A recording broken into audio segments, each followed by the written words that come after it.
Hi everyone, in front of me I've got Xiaomi 13T and let me share with you how to set the camera timer on this device.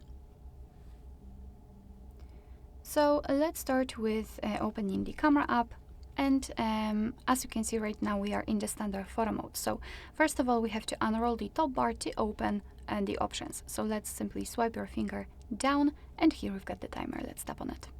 In total we've got 4 options, so off, 3, 5 and 10 seconds delay. So let me pick 10 seconds delay, just tap on the option you want to apply.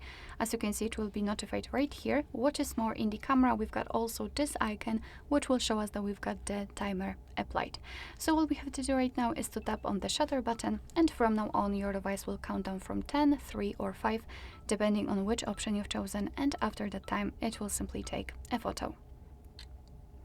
If you want to turn off the timer, you can do it using 2 different ways. So the fastest option is to simply tap on this icon. After tapping on it, it will be immediately crossed out and your device will disable the timer.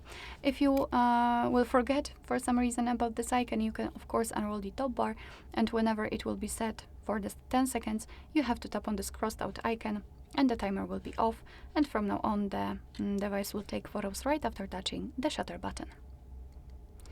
Alright, so that will be all. Thank you so much for watching. I hope that this video was helpful, and if it was, please hit the subscribe button and leave the thumbs up.